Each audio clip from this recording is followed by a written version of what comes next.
प्रिय भाई बहनों, आज की रोटी की घर सदस्य व्यक्तियों के लिए येशू ख्रिस्तांची मधुर नावांचे सप्रेम नमस्कार। आज की दिन 10 मार्च 2026 मंगळवार। तुमच्या शत्रूवर प्रेम करा, तुमच्या शत्रूवर प्रेम करा। मॅथ्यू अध्याय 5:44 वचन। जे आपल्यावर प्रेम करतात, मदत करतात, आपले कौतुक करतात आणि प्रोत्साहन देतात, त्यांच्यावर प्रेम करणे सोपे असते।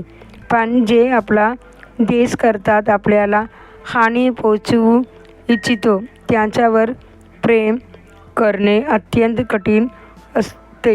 परंतु जेव्हा आपली अंतःकरणे कल्वरीची प्रेमाने भरलेली असतात, जेव्हा काहीही अशक्य रागत नाही, तुम्ही ऐकेकाली शत्रू नव्हतात काय? तुम्ही पापी, नियमभंग करणारे आणि देवापासून दूर असताना येशूने तुम्हाला शोधले नाही काय?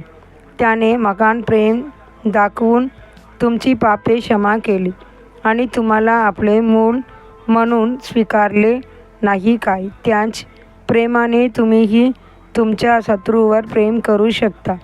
शत्रूवर प्रेम करण्याचे सर्वात उदाहरण ख्रिस्त स्वतः आहे।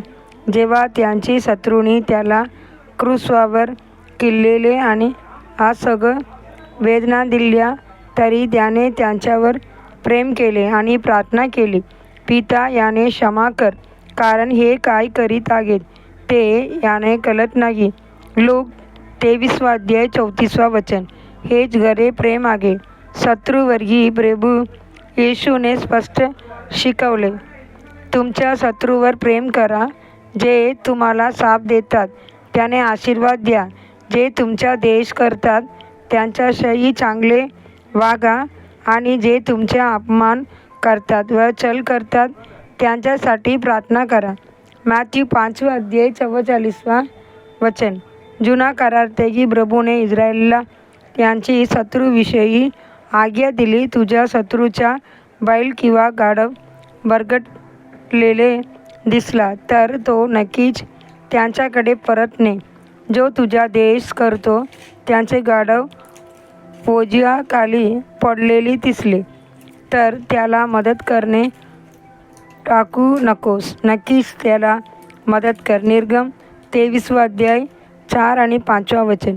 प्रभू पुढे म्हणतो, परंतु तुमच्या शत्रूवर प्रेम करा, चांगले करा आणि परतफेडीची आशा न ठेवता उधार द्या। तुमचे बक्षीस मोठे असेल आणि तुम्ही सर्वात परमेश्वराची मुले व्हाल, कारण तो कृतज्ञ आणि दुष्टांवरही कृपाळू आहे। लूक 6:35 वचन।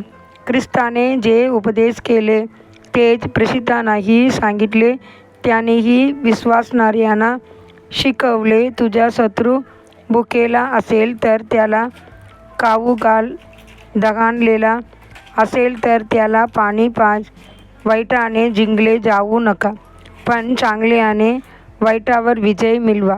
रोमकार 12:20 वचन आणि 21 वचन।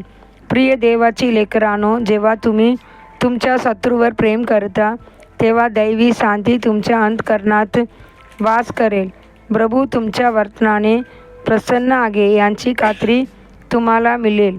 इतकेच नव्हे, कदाचित तुम्ही तुमच्या शत्रूचे हृदयही जिंकू शकाल। पुढील चिंतनासाठी वचन।